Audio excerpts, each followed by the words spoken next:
സാധാരണ കോമൺ ആയിട്ട് പുരുഷന്മാരിൽ കണ്ടുവരുന്ന ഒരു പ്രയാസമാണ് ശീഘ്രസ്ഖലനം അല്ലെങ്കിൽ പ്രീമെച്ചർ ഇജാക്കുലേഷൻ എന്ന് പറയുന്ന ഒരു പ്രയാസം. പ്രീമെച്ചർ ഇജാക്കുലേഷനുമായി ബന്ധപ്പെട്ട് അല്ലെങ്കിൽ ഇത്തരത്തിലുള്ള ഒരു പ്രയാസവുമായി ബന്ധപ്പെട്ട് ഒരുപാട് ആളുകൾ വരാറുണ്ട്. പ്രധാനമായിട്ട് ഇങ്ങനത്തെ ഒരു പ്രശ്നവുമായിട്ട് വരുന്ന സമയത്ത് തന്നെ വളരെ ചെറുപ്പക്കാരായിട്ടുള്ള ആളുകൾ ക്ലിനിക്കിലോട്ട് വരികയും അവർ കല്യാണം കഴിഞ്ഞിട്ടുള്ളൂ, അല്ലെ വളരെ കുറഞ്ഞ കാലമേ ആയിട്ടുള്ളൂ, 2 മാസമേ ആയിട്ടുള്ളൂ, 3 മാസമേ ആയിട്ടുള്ളൂ, ഇത്തരത്തിലുള്ള പെട്ടെന്ന് സ്ഖലനം സംഭവിക്കുന്നുണ്ട്, വളരെ പ്രയാസം ഉണ്ടാക്കുന്നുണ്ട് എന്ന് പറഞ്ഞ് വളരെ വിഷമത്തോടു കൂടിയാണ് ഈ ഒരു പ്രയാസം പറയാറുള്ളത്. എന്താണ് ശീഘ്രസ്ഖലനം അല്ലെങ്കിൽ ശീഘ്രസ്ഖലനം ട്രീറ്റ്മെൻറ്റ് എടുക്കേണ്ടതുണ്ടോ, ഇത് ഉണ്ടാവാനുള്ള കാരണങ്ങൾ എന്തൊക്കെയാണ്, ഇതിന് പരിഹാരങ്ങൾ എന്തെങ്കിലും ഉണ്ടോ, അതോ ഇത് കാലാകാലം ഈ ശീഘ്രസ്ഖലനമായിട്ട് തന്നെ മുന്നോട്ട് പോവേണ്ടി വരുമോ എന്നുള്ള ഒരുപാട് സംശയങ്ങളാണ്, ഒരുപാട് പ്രയാസങ്ങളാണ് ചെറുപ്പക്കാർ മുതൽ വലിയ ആളുകൾ വരെ കാണപ്പെടുന്നത്. ഇതുമായി ബന്ധപ്പെട്ട കാര്യമാണ് ഇന്ന് ചർച്ച ചെയ്യാൻ ആഗ്രഹിക്കുന്നത്. ഞാൻ doctor Hisham Haider, doctor Hisham's health care, Calicut and Wandoor.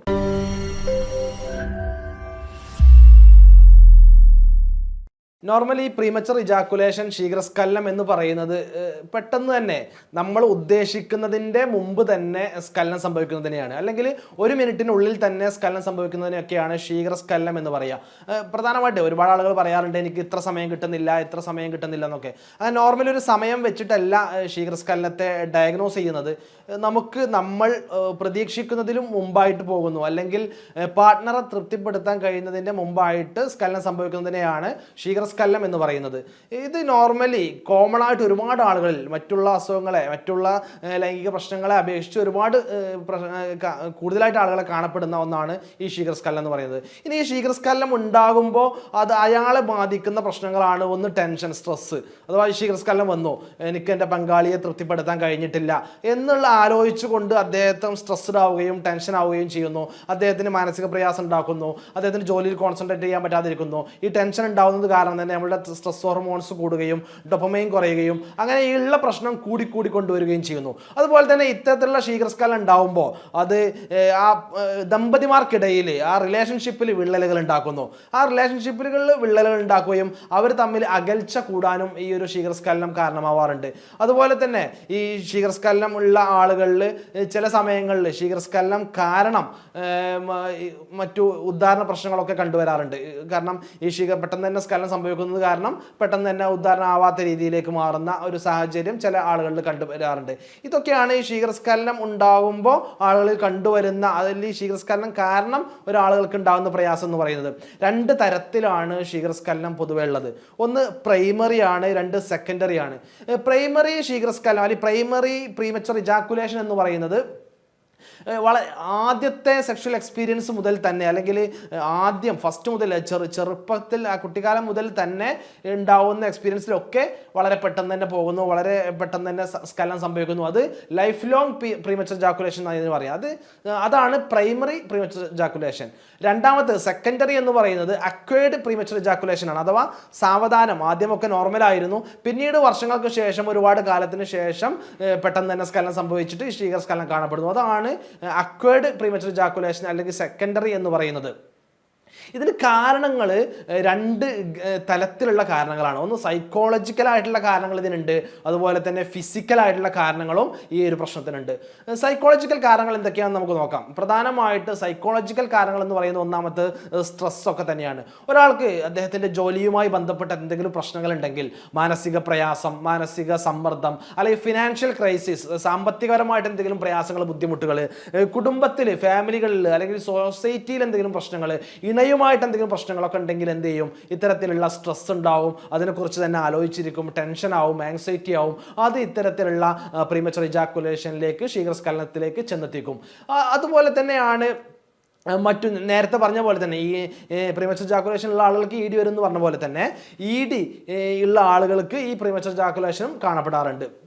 അതുപോലെ മറ്റു എന്തെങ്കിലും ഫാമിലികൾ തമ്മിൽ, അല്ലെങ്കിൽ ഈ പാർട്ട്ണറും ഇണയും തമ്മിൽ എന്തെങ്കിലും സൗന്ദര്യപ്പിണക്കുണ്ടെങ്കിൽ, അവർ തമ്മിൽ അധികം കമ്മ്യൂണിക്കേഷൻസ് ഇല്ലെങ്കിൽ, അവർ തമ്മിൽ മാനസിക അകൽച്ചയുണ്ടെങ്കിൽ, അവർ തമ്മിൽ വേറെ എന്തെങ്കിലും ഒരു കാര്യത്തിൽ പ്രശ്നം ഉണ്ടാവുകയും പിന്നീട് അത് ഒരു സെക്ഷൽ ലൈഫിലേക്കും ബാധിക്കുന്ന രീതിയിലേക്ക്, കാരണം അവരോട് താല്പര്യം തോന്നുന്നില്ല, അവരുമായിട്ട് മാനസിക അകൽച്ചയുണ്ട്, അവരുമായിട്ട് അഭിപ്രായ വ്യത്യാസമുണ്ട്, അതുകൊണ്ട് അവരുമായിട്ടൊരു ചെറിയ എതിർപ്പും വിദ്വേഷമൊക്കെ ഉണ്ടാകുന്ന സമയത്ത് ഓട്ടോമാറ്റിക്കലായിട്ട് ലൈംഗിക ബന്ധത്തിൽ ഏർപ്പെടുന്ന സമയത്ത് പെട്ടെന്ന് സ്ഖലനം സംഭവിക്കുന്ന പ്രശ്നങ്ങൾ ഉണ്ടാവാറുണ്ട്. കാണപ്പെടാറുണ്ട്.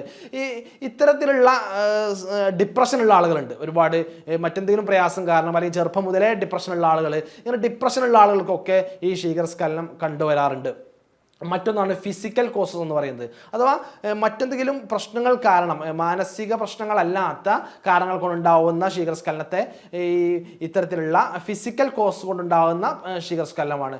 ഫിസിക്കൽ കോസ് എന്ന് പറയുമ്പോൾ പ്രധാനമായിട്ട് നേരത്തെ പറഞ്ഞ പോലെ തന്നെ ഇറക്ടൈൽ ഡിസ്ഫങ്ഷൻ ഉണ്ടെങ്കിൽ ഈ ചില ആളുകൾക്ക് പ്രീമച്വർ എജാക്കുലേഷൻ ഉണ്ടാവാറുണ്ട്. പ്രധാനമായിട്ട് ഹോർമോണൽ ഇംബാലൻസ് ആണ്. ഹോർമോൺസിൽ ഉണ്ടാകുന്ന ഏറ്റക്കുറച്ചിലുകൾ, അഥവാ നേരെ നമുക്ക് സാധാരണ എല്ലാവർക്കും അറിയാം, പുരുഷ ഹോർമോൺ എന്ന് പറയുന്നത് ടെസ്റ്റോസ്റ്റിറോൺ എന്ന് പറയുന്ന ഒരു ഹോർമോണാണ്. അപ്പോൾ ഈ ടെസ്റ്റോസ്റ്റിറോണിൻ്റെ അളവിൽ ക്രമാതീതമായിട്ട് കുറയുന്ന സമയത്ത് ഇത്തരത്തിലുള്ള പ്രീമച്വർ എജാക്കുലേഷൻ ഉണ്ടാവാറുണ്ട്. അതുപോലെ സെറട്ടോണിൻ എന്ന് പറയുന്ന ഒരു ഹോർമോൺ ഉണ്ട്. ഈ സെറട്ടോണിൻ എന്ന് പറയുന്ന ഹോർമോണിൻ്റെ അളവിൽ കുറവുണ്ടാകുമ്പോഴും ഇത്തരത്തിലുള്ള പ്രീമച്വർ എജാക്കുലേഷൻ കാണപ്പെടാറുണ്ട്. ഈ ഹോർമോൺസിൽ ഉണ്ടാകുന്ന മാറ്റങ്ങളെ കൂടാതെ മറ്റു നമ്മളുടെ അഡിക്ഷൻസ് ആയിട്ടുള്ള ഒരുവിധം എല്ലാ ലൈഫ് സ്റ്റൈൽ ഡിസീസുകളിലും കാണപ്പെടുന്ന ഒരു പ്രധാനപ്പെട്ട കോസാണ് അമിതമായിട്ടുള്ള മദ്യപാനവും പുകവലിയും സ്മോക്കിംഗ് എന്ന് പറയുന്നത്. ഇതുള്ള ആളുകളിലും ഇത്തരത്തിലുള്ള ശീഘ്രസ്ഖലനം കണ്ടുവരാറുണ്ട്. ഇത്തരത്തിൽ അതുപോലെ തന്നെ നമ്മളുടെ പിറ്റ്യൂട്ടറി ഗ്രന്ഥിക്ക് എന്തെങ്കിലും പ്രശ്നങ്ങളുണ്ടെങ്കിൽ, അല്ലെങ്കിൽ നമ്മളുടെ ടെസ്റ്റോസ്റ്റിറോൺ ഉൽപ്പാദനത്തിൽ ടെസ്റ്റിക്കിൾസിൽ എന്തെങ്കിലും പ്രശ്നങ്ങളുണ്ടെങ്കിലൊക്കെ അത് ഹോർമോൺസ് ഉൽപ്പാദിപ്പിക്കപ്പെടാതിരിക്കുകയും അത് ഇത്തരത്തിലുള്ള ശീഘ്രസ്ഖലനത്തിലേക്ക് എത്തിപ്പെടുകയും ചെയ്യുന്നു. മറ്റൊരു പ്രധാനപ്പെട്ട കാരണമാണ് അമിതമായിട്ട് ഞരമ്പുകളുടെ സെൻസിറ്റിവിറ്റി, അഥവാ ലിംഗത്തിന് ചുറ്റുമുണ്ടാകുന്ന നെർവുകളുടെ ഓവർ സെൻസിറ്റിവിറ്റി, അഥവാ ഞരമ്പുകളുടെ അമിതമായിട്ടുള്ള സെൻസിറ്റീവ്നെസ് കാരണം പെട്ടെന്ന് തന്നെ പോകാനുള്ള ഒരു ടെൻഡൻസി കാണപ്പെടുന്നു. ഇതും ഒരു ശീഘ്രസ്ഖലനത്തിന്റെ പ്രധാനപ്പെട്ട ഒരു കോസാണ്, പ്രധാനപ്പെട്ട ഒരു കാരണമാണ്. ഇങ്ങനെ പല കാരണങ്ങൾ കൊണ്ടാണ് ഈ ശീഘ്രസ്ഖലനം കണ്ടുവരുന്നത്. ഇത്തരത്തിലുള്ള മാനസിക സംബന്ധമായിട്ടുള്ള, ഫിസിക്കൽ സംബന്ധമായിട്ടുള്ള പല കാരണങ്ങൾ കൊണ്ട് ഇത് കണ്ടുവരാറുണ്ട്. നോർമലായിട്ട് ഇതൊരു അസുഖമല്ലാതെ ജനറലായിട്ട് ആളുകൾ കാണപ്പെടുന്ന ഒരു ശീഘ്രസ്ഖലനവും ഉണ്ട്. അത് നോർമലി ഒരുപാട് കാലത്തിന് ശേഷം, ഒരുപാട് മാസങ്ങൾക്ക് ശേഷം, വർഷങ്ങൾക്ക് ശേഷം ലൈംഗിക ബന്ധത്തിൽ ഏർപ്പെടുന്ന സമയത്ത് പെട്ടെന്ന് സ്ഖലനം സംഭവിക്കുന്നു. അത് കോമൺ ആയിട്ട് എല്ലാ ആളുകളിലും കാണപ്പെടുന്ന ഒന്നാണ്. അപ്പം പ്രധാനമായിട്ട് ഒരുപാട് ആളുകൾ പറയാറുണ്ട് ഗൾഫിലാണ്, ഗൾഫിൽ നിന്ന് വന്ന് ഭാര്യയുമായിട്ട് ബന്ധപ്പെടുന്ന സമയത്ത് പെട്ടെന്ന് തന്നെ പോകുന്നു. അതൊരു കോമൺ പ്രോസസ്സാണ്, കോമൺ ആയിട്ട് എല്ലാ ആളുകളും കാണപ്പെടുന്നതാണ്. സ്ഥിരമായിട്ട് ഇത്തരത്തിൽ പെട്ടെന്ന് പോകുന്ന സ്ഖലനം സംഭവിക്കുന്നതിനെയാണ് നമ്മളതൊരു പ്രോബ്ലമായിട്ട്, ഒരു അഡ്രസ് ചെയ്യേണ്ട, പരിഗണിക്കേണ്ട, ട്രീറ്റ്മെൻറ്റ് എടുക്കേണ്ട, നമ്മൾ ശ്രദ്ധിക്കേണ്ട ഒരു പ്രോബ്ലമായിട്ട് നമ്മൾ പറയുന്നത്. അത് കുറേ കാലമായിട്ട്, ദീർഘകാലമായിട്ട് ഇത്തരം പ്രശ്നം നമ്മളെ അലട്ടുമ്പോഴാണ്. ഇതാണ് ശീഘ്രസ്ഖലനം. ഇനി ഈ ശീഘ്രസ്ഖലനം ഉള്ള ആളുകൾ ശ്രദ്ധിക്കേണ്ട കാര്യങ്ങൾ എന്തൊക്കെയാണ് അവർ ഇത് ഓവർകം ചെയ്യാൻ വേണ്ടിയിട്ട് ചെയ്യേണ്ട എന്ന് നമ്മൾക്ക് ചെയ്യാൻ കഴിയുന്ന, വീട്ടിൽ നിന്ന് തന്നെ ചെയ്യാൻ കഴിയുന്ന കുറച്ച് കാര്യങ്ങൾ എന്ന് പറയുന്നത് കോമൺ ആയിട്ട് എല്ലാവരും പറയുന്നതാണ്. നമുക്ക് നമ്മുടെ യൂട്യൂബിലും അതുപോലെ തന്നെ ഗൂഗിളിലും ഒക്കെ കിട്ടുന്ന ഒരു കാര്യമാണ്. എന്നാലും ഒന്നാമത്താണ് സ്റ്റോപ്പ് ആൻഡ് പ്രൊസീഡ് മെത്തേഡ് എന്ന് പറയും. അഥവാ ഇതൊരു എക്സസൈസിലൂടെ, ഇത് നിരന്തരമായിട്ടുള്ള എക്സസൈസിലൂടെ മാറ്റിയെടുക്കാൻ വേണ്ടിയിട്ട് ആ ഒരു ശീലം, ആ ഒരു പെട്ടെന്ന് തന്നെ പോകും എന്നുള്ളത്. അഥവാ ചില ആളുകളിൽ അമിതമായിട്ടുള്ള സ്വയംഭോഗം കാരണമൊക്കെ, അമിതമായിട്ട് മാസ്റ്റർബേഷൻ, അഡിക്ഷൻ എന്നൊക്കെ പറയട്ടോ, സാധാരണ സ്വയംഭോഗമല്ല, അഡിക്ഷനൊക്കെ ഉണ്ടായിട്ടുണ്ടാവും ചെറുപ്പത്തിൽ. അത് കാരണം വന്നിട്ടുള്ള ശീഘ്രസ്ഖലനമൊക്കെ ഉണ്ടാവും. അത്തരം ആളുകളൊക്കെ അതൊരു ടൈമിംഗ് ആണ്, ആ ബോഡിയുടെ ടൈം അതിനനുസരിച്ചിട്ട് ഷിഫ്റ്റ് ആയിട്ടുണ്ടാവും. അപ്പോൾ അതിനൊക്കെ മാറ്റാൻ വേണ്ടിയിട്ട് ഈ സ്റ്റോപ്പ് ആൻഡ് പ്രൊസീഡ് മെത്തേഡ് നന്നായിട്ട് യൂസ്ഫുൾ ആവും. അഥവാ നമ്മൾ ബന്ധപ്പെട്ടുകൊണ്ടിരിക്കുകയാണ്, അല്ലെങ്കിൽ ബന്ധപ്പെട്ടുകൊണ്ടിരിക്കുന്ന സമയത്ത് പോകാനാകാണ് എന്ന് തോന്നുകയാണെങ്കിൽ, ഇജാക്കുലേഷൻ ഇപ്പം ആകും എന്ന് തോന്നുകയാണെങ്കിൽ അപ്പം വിഡ്രോ ചെയ്യുകയും അപ്പോൾ ബന്ധപ്പെടാതിരിക്കുകയും ചെയ്യുക. എന്നിട്ട് വീണ്ടും കുറച്ച് കഴിഞ്ഞിട്ട് വീണ്ടും ഇൻസേർട്ട് ചെയ്യുന്നു, വീണ്ടും ബന്ധപ്പെടുന്നു. അങ്ങനെ സ്റ്റോപ്പ് ആൻഡ് പ്രൊസീഡ്, നിർത്തുന്നു, വീണ്ടും സ്റ്റാർട്ട് ചെയ്യുന്നു. അങ്ങനെ ആ ഒരു മെത്തേഡ് ഉപയോഗിക്കുന്നതിലൂടെ കുറച്ചുകൂടെ ഇമ്പ്രൂവ്മെൻറ്റ് ഉണ്ടാവാറുണ്ട്.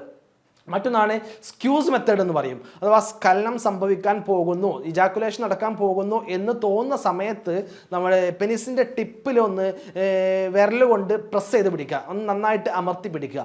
ഇത് അതിന് ചുറ്റുമുള്ള മസിൽസിൻ്റെ സ്ട്രെങ്ത് കൂട്ടാൻ വേണ്ടിയിട്ട്, അവിടെയുള്ള ആ സെൻസിറ്റിവിറ്റി ഒന്ന് കുറക്കാൻ വേണ്ടിയിട്ട് സഹായകരമാകും. അപ്പം എന്ത് ചെയ്യും, ഓട്ടോമാറ്റിക്കലായിട്ട് ഇത്തരത്തിലുള്ള ശീഘ്രസ്ഖലനങ്ങൾ കുറക്കാൻ വേണ്ടിയിട്ട്, പെട്ടെന്ന് പോകുന്ന ആ ഒരു ടെൻഡൻസി കുറക്കാൻ വേണ്ടിയിട്ട് സഹായകരമാകും. മറ്റൊന്നാണ് ലോ ഡീപ്പ് ബ്രീത്തിങ് എന്ന് പറയുന്ന എക്സസൈസ്. അഥവാ വളരെ പതിയെ ഡീപ്പ് ബ്രീത്ത് ചെയ്യുക. നമ്മൾ സമയമെടുത്ത് വളരെ പതിയെ നന്നായിട്ട് ആഴത്തിൽ ശ്വസിക്കുന്ന ഒരു എക്സസൈസ്. അത് കണ്ടിന്യൂസ് ആയിട്ട് 5-10 മിനിറ്റൊക്കെ ചെയ്യുന്നത് ഇത്തരത്തിലുള്ള ഒരു കൺട്രോൾ കിട്ടാൻ വേണ്ടിയിട്ട്, നമുക്ക് ആ ഒരു എനർജി കിട്ടാൻ വേണ്ടിയിട്ട്, അതിലൊരു കോൺസെൻട്രേഷൻ കിട്ടാനും ഈ ഒരു സമയം ദീർഘിപ്പിക്കാനും നമുക്കതിന് സാധ്യമാവാറുണ്ട്. ഈ കാര്യങ്ങളാണ് കോമൺ നമുക്ക് വീട്ടിൽ നിന്നൊക്കെ ചെയ്യാൻ കഴിയുന്ന, ശീഘ്രസ്ഖലനമുള്ള ആളുകൾക്ക് ചെയ്യാൻ കഴിയുന്ന കാര്യം എന്ന് പറയുന്നത്. അതല്ലാതെ ഇത്തരത്തിലുള്ള ശീഘ്രസ്ഖലനമുള്ള ആളുകൾക്ക് ശ്രദ്ധിക്കേണ്ട മറ്റു കാര്യങ്ങൾ എന്ന് പറയുന്നത് ഈ എക്സസൈസ് ചെയ്യുക എന്നുള്ളതാണ്. ജനറൽ ആയിട്ടുള്ള എക്സസൈസുകൾ, നോർമൽ എക്സസൈസുകൾ, നടത്തമാവാം, നീന്തലാവാം, സൈക്ലിംഗ് ആവാം, ഇതുപോലെയുള്ള നോർമൽ വ്യായാമങ്ങൾ സ്ഥിരമായിട്ട് ചെയ്യുക. 20 to അല്ലെങ്കിൽ 40 മിനിറ്റ് വരെ സ്ഥിരമായിട്ട് ചെയ്യാൻ വേണ്ടി ശ്രദ്ധിക്കുക. അതിൻ്റെ പുറമെ കീഗൽ എക്സസൈസ് എന്ന് പറയുന്ന നമ്മുടെ ലൈംഗിക അവയവത്തിന് ചുറ്റുമുള്ള മസിൽസ്, പെൽവിക് ഫ്ലോർ മസിൽസ് എന്ന് പറയും, അതിന് സ്ട്രെങ്തൻ ചെയ്യിപ്പിക്കുന്ന എക്സസൈസിനെയാണ് കീഗൽ എക്സസൈസ് അല്ലെങ്കിൽ പെൽവിക് ഫ്ലോർ മസിൽസിന്റെ എക്സസൈസ് എന്ന് പറയുന്നത്. അത് ചെയ്യുന്നതിലൂടെ ഈ ലിംഗത്തിന് ചുറ്റുമുള്ള മസിൽസ്, ഈ കീഗൽ മസിൽസിനെ സ്ട്രെങ്ത് കൂട്ടാനും അതിൻ്റെ ബലം കൂട്ടാനും അതിൻ്റെ ആ സമയം ദീർഘിപ്പിക്കാനും ഒക്കെ, അല്ലെങ്കിൽ ഉദാഹരണ പ്രശ്നത്തിനാണെങ്കിലും ശീഘ്രസ്ഖലനത്തിനാണെങ്കിലും ഒക്കെ കീഗൽ എക്സസൈസ് വളരെ പ്രധാനപ്പെട്ട ഒന്നാണ്. നോർമൽ എക്സസൈസിന്റെ പുറമെ ഇത്തരത്തിലുള്ള കീഗൽ എക്സസൈസുകളും നമ്മൾ സ്ഥിരമായിട്ട് ചെയ്യുന്നത് ഈ ഒരു ശീഘ്രസ്ഖലനം കുറക്കാൻ വേണ്ടിയിട്ട് സഹായിക്കാറുണ്ട്. ഡയറ്റ് മാനേജ്മെന്റ് വളരെ പ്രധാനപ്പെട്ടതാണ്. ഭക്ഷണത്തിൽ വളരെ കൃത്യമായിട്ട് ഈ സെക്ഷൽ ടെസ്റ്റോസ്റ്ററോണിനെ ഹെൽപ്പ് ചെയ്യുന്ന, സെക്ഷൽ ലിബിഡോയെ അല്ലെങ്കിൽ താല്പര്യത്തെ സ്റ്റിമുലേറ്റ് ചെയ്യുന്ന ആഹാരങ്ങൾ അടങ്ങിയിട്ടുള്ള, പ്രോട്ടീൻസും വൈറ്റമിൻസും ഒക്കെ അടങ്ങിയിട്ടുള്ള ആഹാരങ്ങൾ ധാരാളമായിട്ട് ഭക്ഷണത്തിൽ ഉൾപ്പെടുത്താൻ വേണ്ടിയിട്ട് ശ്രദ്ധിക്കുക എന്നുള്ളതാണ്. അമിതമായിട്ടുള്ള, നേരത്തെ ഒരു കാരണം ഞാൻ പറഞ്ഞു, ആ കാരണം ഒഴിവാക്കുക. അഥവാ അമിതമായിട്ടുള്ള മദ്യപാനവും പുകവലിയും സ്മോക്കിങ്ങും പരമാവധി കുറച്ച് കൊണ്ടുവരിക. അത്തരത്തിലുള്ള സ്മോക്കിങ്ങും മദ്യപാനമൊക്കെ ഉണ്ടെങ്കിൽ ഇന്ന് പൂർണ്ണമായിട്ടും ഒഴിവാക്കാൻ പറ്റാത്ത ആളുകൾ വളരെ കുറച്ച് കൊണ്ടുവന്നിട്ട് സമയമെടുത്ത് പൂർണ്ണമായിട്ട് അത് ഒഴിവാക്കുക. ഇത്തരം കാര്യങ്ങൾ ചെയ്യുന്നതോടൊപ്പം തന്നെ ധാരാളമായിട്ട് വെള്ളം കുടിക്കുക, ധാരാളമായിട്ട് നമ്മളുടെ ടെൻഷനും സ്ട്രെസ്സും ഒക്കെ കുറക്കുക എന്നുള്ളതാണ്. ടെൻഷനും സ്ട്രെസ്സും കുറക്കാൻ വേണ്ടിയിട്ട് സഹായകരമാവുന്ന യോഗ അല്ലെങ്കിൽ മെഡിറ്റേഷൻസ് അല്ലെങ്കിൽ ദീർഘശ്വാസം, ഇതൊക്കെ സ്ഥിരമായിട്ട് ചെയ്യുന്നത് ആ ഒരു ടെൻഷനെ കുറക്കാൻ, ആ ഒരു മാനസിക സമ്മർദ്ദത്തെ കുറക്കാൻ വേണ്ടി, ഡിപ്രഷനെ കുറക്കാൻ വേണ്ടി സഹായകരമാവും. അപ്പോൾ അത് കാരണം വന്നിട്ടുള്ള ശീഘ്രസ്ഖലനം ഇല്ലാതെയാവുകയും ചെയ്യുന്നു. നോർമലി നമ്മളെല്ലാവരും ആലോചിക്കേണ്ട കാര്യം എന്ന് പറയുന്നത്, നമുക്ക് വീടിന് പുറത്തുള്ള നമ്മുടെ ജോലിയുമായി ബന്ധപ്പെട്ട്, ബിസിനസ്സുമായി ബന്ധപ്പെട്ട്, സാമൂഹികവുമായി ബന്ധപ്പെട്ടുണ്ടാവുന്ന പ്രശ്നങ്ങൾ വീട്ടിലോട്ട് കൊണ്ടുവരാതിരിക്കുക എന്നുള്ളതാണ്. അതും കൂടെ വീട്ടിലോട്ട് കൊണ്ടുവന്നാൽ നമ്മൾ ഭാര്യയ്ക്ക് വീട്ടിൽ കൊടുക്കേണ്ട സമയം പോലും ഈ ടെൻഷൻ അടിച്ച് ആലോചിച്ചിരിക്കുന്ന സമയത്ത് ഈ സ്ട്രെസ് ഹോർമോൺസ് കൂടുന്നു, നമ്മുടെ ഡോപ്പമൈൻ കുറയുന്നു, അപ്പോൾ ടെസ്റ്റോസ്റ്റിറോൺ ഹോർമോൺ ആക്റ്റീവ് ആവാതിരിക്കുന്നു, ഈ ശീഘ്രസ്ഖലനം പോലെയുള്ള പ്രശ്നങ്ങൾ ഉണ്ടാവുന്നു. അതുകൊണ്ട് നമ്മൾ എന്ത് ചെയ്യണമെന്ന് വെച്ചാൽ മാക്സിമം സ്ട്രെസ്സും ടെൻഷനുമായിട്ടുള്ള കാര്യങ്ങൾ പുറമെ ജോലി സ്ഥലത്തും വീട്ടിലെ സ്ഥലത്തും ആക്കി മാറ്റാനും ഇണക്ക് കൊടുക്കേണ്ട ആ ഒരു സമയം അവർക്ക് കൊടുക്കാനും, ഇതിൽ ഈ ശീഘ്രസ്ഖലനം ഉണ്ടാവുന്നത് മാറുന്നത് പ്രധാനമായിട്ട് പങ്കാളിയുടെ ഒരു പങ്കും പ്രധാനമാണ്. പ്രധാനപ്പെട്ട ഒരു കോസാണ്. ഒരു തവണ ഇങ്ങനെ പ്രശ്നം ഉണ്ടായിക്കഴിഞ്ഞാൽ, ഒരു ശീഘ്രസ്ഖലനം ഉണ്ടായിക്കഴിഞ്ഞാൽ പാർട്ട്ണർ അറിയാതെയാണെങ്കിലും പറഞ്ഞു പോവുകയാണെങ്കിൽ, അഥവാ ഇതെന്താ ഇങ്ങനെയൊക്കെയാണോ എന്ന് ചോദിക്കുമ്പം ആ ഒരു ആളുടെ ഈഗോയെ ഹേർട്ട് ചെയ്യുന്ന രീതിയിൽ, അവരുടെ ഒരു ഗിൽട്ട് ഫീലിംഗ് അവർക്ക് തോന്നുന്ന രീതിയിൽ ഉണ്ടാകുമ്പോൾ അത് വീണ്ടും അവിടെ സ്ട്രെസ് കൂട്ടുകയും ഈ പ്രശ്നത്തെ അധികരിപ്പിക്കുകയാണ് ചെയ്യുക. അപ്പം അത്തരത്തിലുള്ള ആളുകൾ ശ്രദ്ധിക്കേണ്ടത്, ഈ റിലേഷൻഷിപ്പിൽ ഉണ്ടാവുന്ന ഇണയും തുണയും തമ്മിലുണ്ടാകുന്ന പ്രശ്നങ്ങൾ മാക്സിമം മാറ്റിയെടുക്കുക. അത് പരസ്പരം സംസാരത്തിലൂടെ, പരസ്പരം പ്രശ്നങ്ങളൊന്നും ഇല്ലാതെ, പരസ്പരം കമ്മ്യൂണിക്കേഷൻസ് കൃത്യമായി നടത്തിക്കൊണ്ട്, ഇങ്ങനെ ചെറിയ പ്രശ്നങ്ങളൊക്കെ ഉണ്ടെങ്കിൽ ആദ്യമായിട്ട് ബന്ധപ്പെടുന്ന സമയത്ത് ഇങ്ങനെയൊക്കെ ഉണ്ടാവുകയാണെങ്കിൽ അത് കുഴപ്പമില്ല എന്ന് പറഞ്ഞുകൊണ്ട് ചേർത്ത് നിർത്താനും, എന്നിട്ട് അത് ഒരുമിച്ച് നേരിടാനും, ശ്രദ്ധിക്കേണ്ട കാര്യങ്ങൾ ശ്രദ്ധിക്കാനും, ആവശ്യമാണെങ്കിൽ കൃത്യമായിട്ട് ഒരു ഡോക്ടറെ കൺസൾട്ട് ചെയ്യാനും തയ്യാറാവുക. അങ്ങനെ ഒരുമിച്ച് മുന്നോട്ട് പോകുമ്പോൾ ഈ പറഞ്ഞ ടെൻഷൻസ് ഇല്ലാതെയാവുന്നു, ഡിപ്രഷൻസ് ഇല്ലാതെയാവുന്നു, സ്ട്രെസ് ഇല്ലാതെയാവുന്നു, മറ്റു ഫിസിക്കൽ കാരണങ്ങളൊക്കെ നമുക്ക് മാറ്റിയെടുക്കാവുന്നതാണ്, നമുക്ക് ട്രെയിൻ ചെയ്യാവുന്നതാണ്, എക്സസൈസ് ചെയ്യാവുന്നതാണ്, ഭക്ഷണത്തിലൂടെ മാറ്റാവുന്നതാണ്, കൃത്യമായിട്ടുള്ള മെഡിസിൻസും ഇതിന് അവൈലബിൾ ആണ്. അപ്പോൾ ശീഘ്രസ്ഖലനമുള്ള ആളുകൾ എൻ്റേത് ശീഘ്രസ്ഖലനമാണ് എന്ന് ഉറപ്പായതിനു ശേഷം കൃത്യമായിട്ട് ഡോക്ടറുടെ നിർദ്ദേശപ്രകാരം കൃത്യമായിട്ട് ചികിത്സകൾ എടുക്കുക. നല്ല ഹോമിയോപ്പതി മരുന്നുകളിലൂടെ തന്നെ ഈ പ്രീമച്ചുർ ഇജാക്കുലേഷൻ, ശീഘ്രസ്ഖലനം മാറ്റിയെടുക്കാൻ കഴിയും. മരുന്നുകൾ മാത്രമല്ല, മരുന്നുകൾ ഒരു ഭാഗമാണ്. മരുന്നിൻ്റെ കൂടെ ഈ പറഞ്ഞ എക്സസൈസുകൾ, കീഗൽ എക്സസൈസുകളാണെങ്കിലും നോർമൽ എക്സസൈസുകളാണെങ്കിലും ഡയറ്റ് കൺട്രോൾ ആണെങ്കിലും വെള്ളം ധാരാളമായിട്ട് കുടിക്കുന്നതാണെങ്കിലും ഒക്കെ പ്രധാനമാണ്. അതുകൊണ്ട് കൃത്യമായിട്ട് നല്ല ഒരു ഡോക്ടറെ കണ്ടുകൊണ്ട് കൃത്യമായിട്ട് ഹോമിയോപ്പതി മെഡിക്കേഷൻസ് ആവുമ്പോൾ മറ്റു താൽക്കാലികമായിട്ട് ഒരു ആശ്വാസം കിട്ടാൻ, ഇന്ന് അല്ലെങ്കിൽ ഒരു മണിക്കൂർ മുമ്പ് കഴിച്ചുകൊണ്ട് ആശ്വാസം കിട്ടുന്ന മരുന്നുകളല്ല, പൂർണ്ണമായിട്ട് ഈ ഒരു പ്രോബ്ലം ഇല്ലാതെയാക്കാൻ വേണ്ടിയുള്ള ചികിത്സയാണ്, ട്രീറ്റ്മെൻ്റ് ആണ് ഹോമിയോപ്പതിയിൽ അവൈലബിൾ ആയിട്ടുള്ളത്. കൃത്യമായിട്ട് ഡോക്ടറെ കണ്ടുകൊണ്ട് നല്ല ഒരു ചികിത്സ ലഭ്യമാക്കുക. നല്ല രീതിയിൽ ഈ ഒരു പ്രശ്നം മാറ്റിയെടുക്കാൻ കഴിയുന്നതാണ്. മറ്റൊരു വീഡിയോയുമായി വീണ്ടും കണ്ടുമുട്ടാം. എല്ലാവർക്കും നന്ദി, നമസ്കാരം.